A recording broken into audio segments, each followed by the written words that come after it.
Hello and welcome back to the Death Row and Executions channel. My name is Paco Rivera. You can also follow me on Facebook for updates and more Death Row news. There will be a link to my Facebook in the description below. Also, check out my other channel here on YouTube called The Maximum Sentence, where I cover a recent crime and conviction. There will also be a link for that.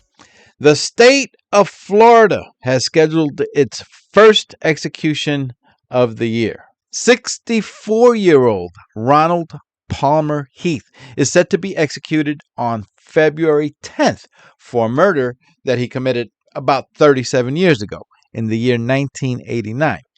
You should know that Ronald Heath had also killed someone in the year 1977 when he was 16 years old.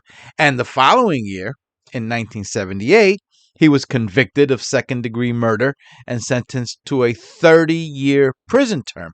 However, as you can see, he was released long before completing that sentence, allowing him to kill again in 1989, having been paroled in 1988 after serving just 11 of the 30 years in prison and then killing again just 6 months later, 6 months after getting out of prison. Let's talk about the 1977 murder for a moment. Ronald Heath had just turned 16 years old in July of that year. In December, Heath was with an 18-year-old young man named Michael Lee Green, who was driving a 1973 Ford in the Jacksonville area of Florida. I don't know which one in this photo is Michael Green, but this photo appears in his obituary. Now, what exactly started the problem is not clear, but Ronald Heath had stabbed Michael Green several times. However, realizing what he had done, he agreed to drive Michael to a hospital, but instead ended up driving around for about an hour. He had apparently changed his mind because Heath ended up driving Michael's car back to the scene where the incident first happened, and he set the car on fire with Michael Green inside. But Michael, still semi-conscious, was able to escape from the car, and that is when Ronald Heath attacked him again.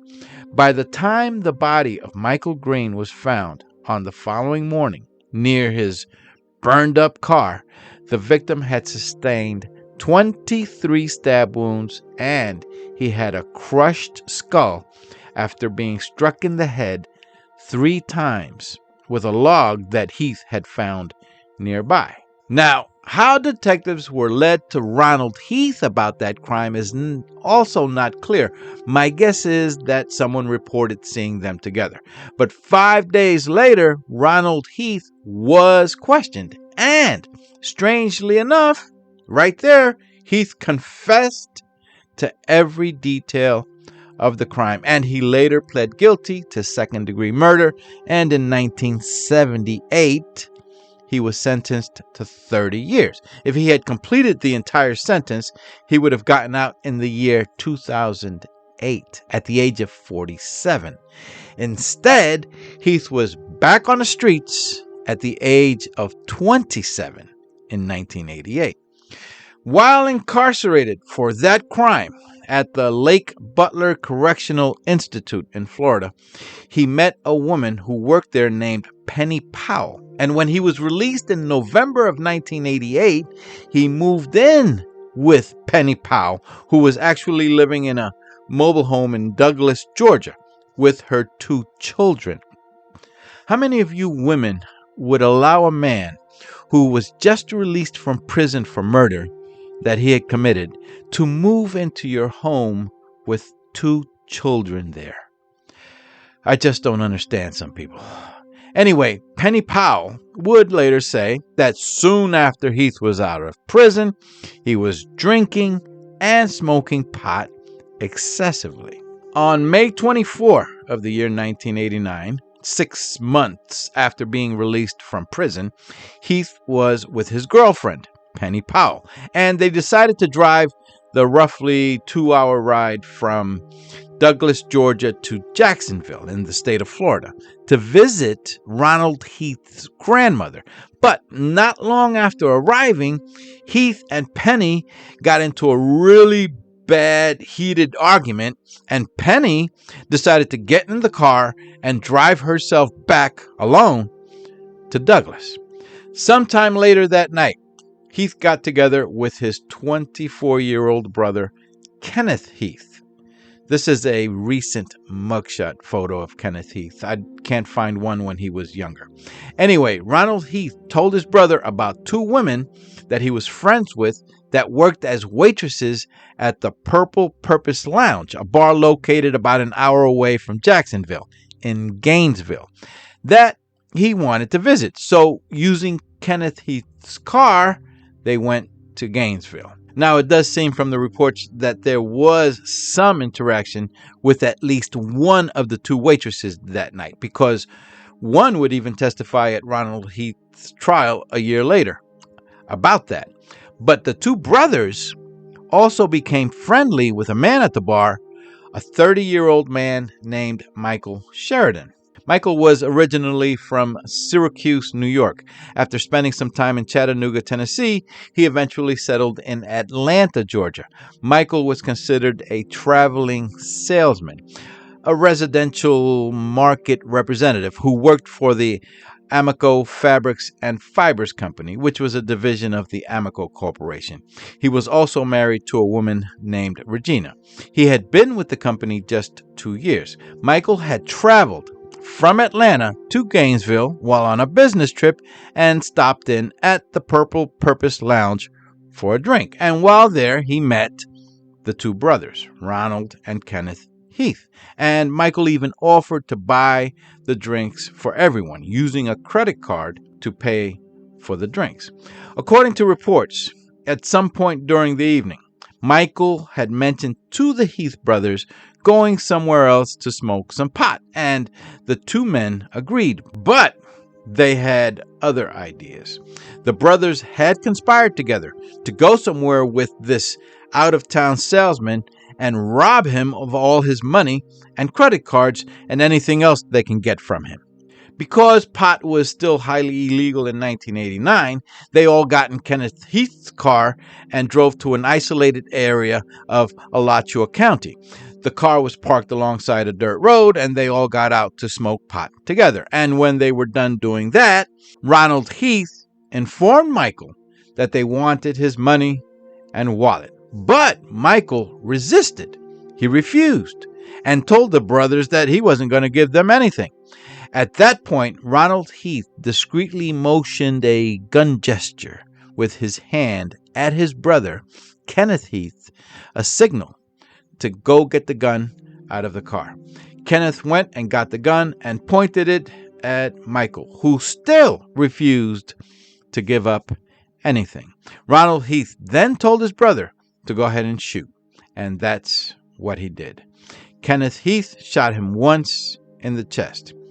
Skipping ahead to the future for a second, bear in mind that Ronald Heath is the one who was sentenced to death and currently sits on death row and is set to be executed next month. Kenneth Heath, who did that shooting, did not get a death sentence. I'll talk a bit more about his sentence later.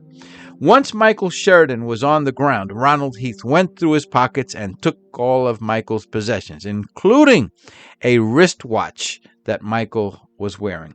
He also kicked Michael in the head several times and tried to slash his throat with a knife. But the blade was so dull on that knife that it wasn't doing anything. So he instructed his brother Kenneth to shoot him 2 more times in the head.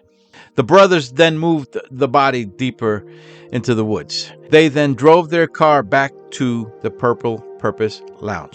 One of the brothers then got in the dead man's rental car and drove it to another isolated location and set the car on fire. The very next day, these 2 dummies, Dumb and Dumber, went to a mall in Gainesville and used Michael's credit cards to buy all kinds of stuff at the mall. It's so great that these criminals are that stupid. Investigators followed up on the transactions and with information from the store clerks, along with information that was gathered from people back at the Purple Purpose Bar, possibly the two waitresses that were friends with Ronald and Kenneth Heath. They were able to identify the two men using the credit cards. The two brothers were initially charged with using stolen credit cards. Ronald Heath's girlfriend, Penny Powell, gave police permission to search her mobile home in Georgia, and that is when a wristwatch belonging to the victim, Michael Sheridan, was found. They also found clothing and other items recently bought at a mall in Gainesville using the stolen credit cards. And when the two men were questioned, Ronald Heath didn't disclose anything, but his brother, Kenneth Heath, gave a full confession, which is how we know all the details of what happened that night, if he was being completely honest. Kenneth Heath also said that the gun he used to kill Michael Sheridan was tossed into the St. Johns River. That gun was never recovered. In 1990, Kenneth Heath pled guilty to all the charges and agreed to testify against his brother about the robbery and murder of Michael Sheridan. Kenneth was sentenced to life in prison, eligible for parole after serving 25 years. As far as I can tell, however, Kenneth Heath remains incarcerated in Florida to this day, even though it's now been about 35 years since he was sentenced. His brother, Ronald Heath, was considered the instigator and in control of everything at the crime scene. He had his trial in November of 1990. He was found guilty, and as we know, he was sentenced to death. According to reports, Ronald Heath is also suspected of having committed a third murder in the Jacksonville area around the same time that Michael Sheridan was killed, but there was never enough evidence to charge him, and the case remains officially unsolved. Please go ahead and hit the subscribe button for more of these death row and upcoming execution stories so that you're alerted when the next one comes out. You can also follow me on Facebook for updates and more. There will be a link to my Facebook in the description below. My name is Paco Rivera. Thank you for watching. Take care and bye for now.